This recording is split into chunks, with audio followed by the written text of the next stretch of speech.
Hello everyone! Welcome back to my channel. This is your host, Marian DC, reporting for duty.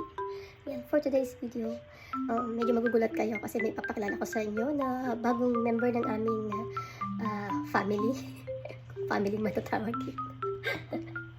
So, ito. Story time muna. Story time muna tayo. I think 2 days ago, nagpunta kami ng kumare ko sa souk. Kasi pupuntahan namin yung shop, yung gold shop. Nakausap po na yung kabayan na staff na pupunta kami. Ngayon, edi syempre, nag-breakfast muna kami. Nag-heavy breakfast kami kasi susundo naman ako kay Enzo, hindi kami magla-lunch. So, nag-breakfast muna kami and then siguro, usually naman mga 9:30 dapat nandun na siya. So, by 10 a.m., dumaan na kami doon. Pupunta kami doon, wala siya. Nakaligtaan pala niya.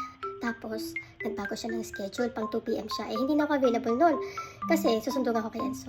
So, ngayon, ang isip namin ng kumare ko, saan tayo pupunta? Maaga pa. At saka, nakakasama ng loob kung uuwi ka na wala kang bitbit.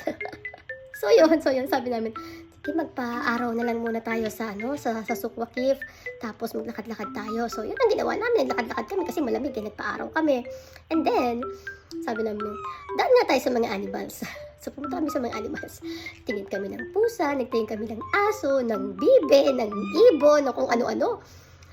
Tapos, alala ng kumare ko, parang gusto kong bumili ng pagong kasi namatayan sila ng pagong, siguro matagal na.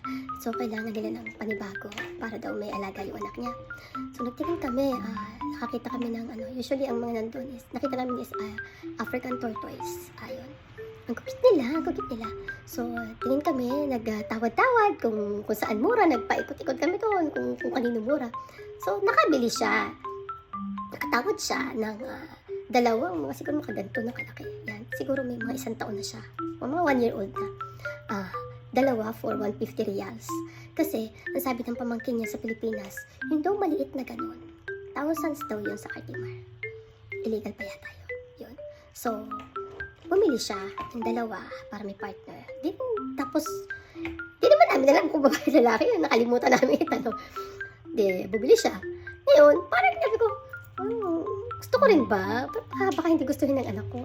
So, parang on a whim, napabili ako. Dalawa din. So, eto. Ipapakilala ko sa inyo. Ang bago naming alaga, wala pa silang pangalan. So, aabalahin muna natin sila. Halika muna, baby. Hi! Oh, ayan. African tortoise. Yan. Hi! Say hi! Hi! Oh, ayan o, kumakaway na o. Okay.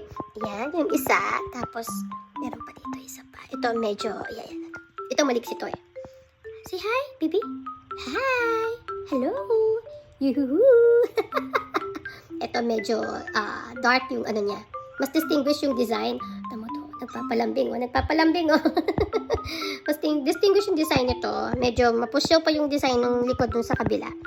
So, yun. Di bumili ako. Same price. May nilagyan pang plastic. Ganyan. Nakaano ko. Di uuwi na kami. Di ko naman agad naalala na baka hindi kami payagan sa tren kasi nag-metro lang kami. Papasok pa lang kami dun sa metro. Hindi pa kami nakakapunta dun sa pang-scan ng metro card. Hinarang agad kami ng card. Bawal pala ng animal sa metro. So, ang naging ending namin, nag-Uber kami, papunta din sa ibang metro kung saan, dun siya bababa, nag-Uber kami, unang stop, dun sa metro station ng kumare ko, kasi likodan lang naman yung bahay nila.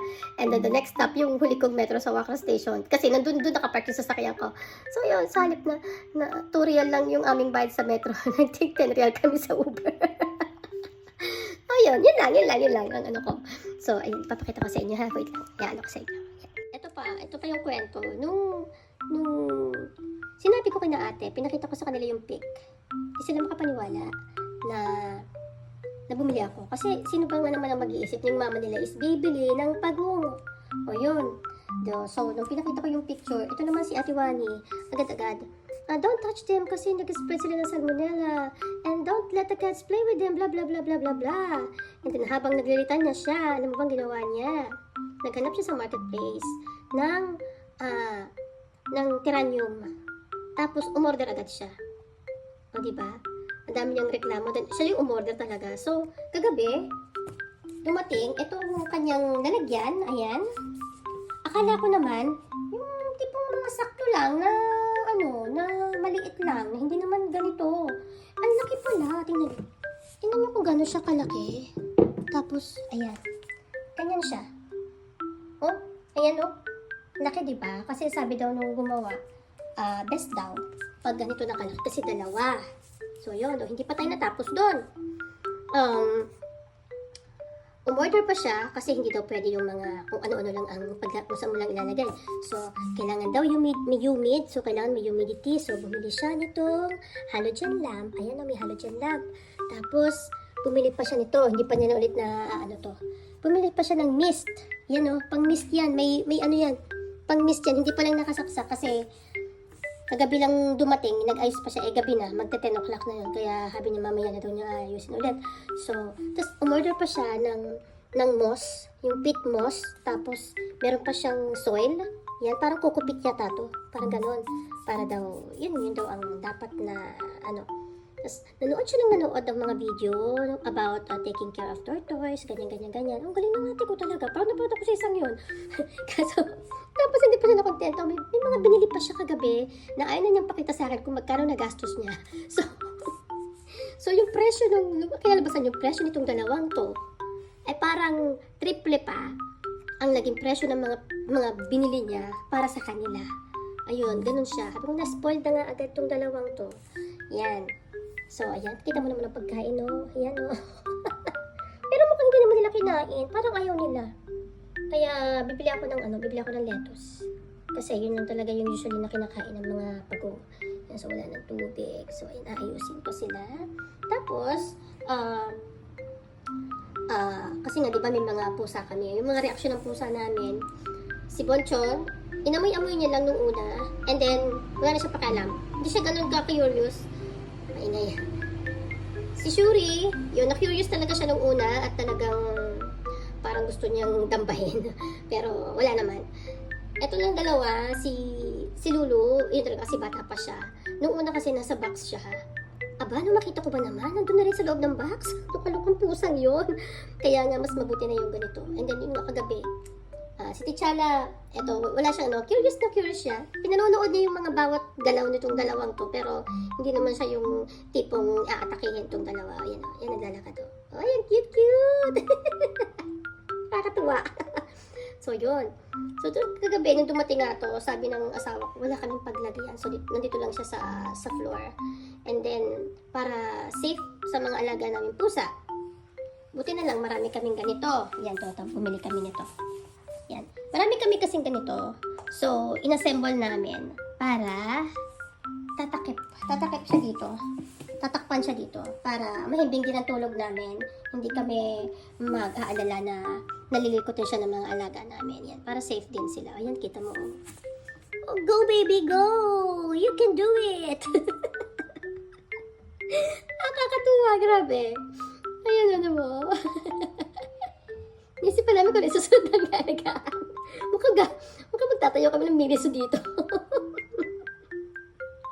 Ayun, nakakatuwa. Tuwa talaga ako. Ayan. O, yan. Siguro maghahanap siya ng tubig. Wala pang tubig. Hindi pa ako nakakaano.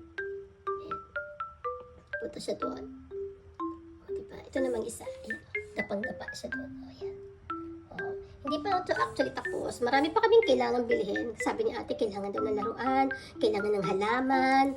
Oh my goodness. Pero, ano mo na? Andito na rin lang kami. Bonggahan na natin, di ba?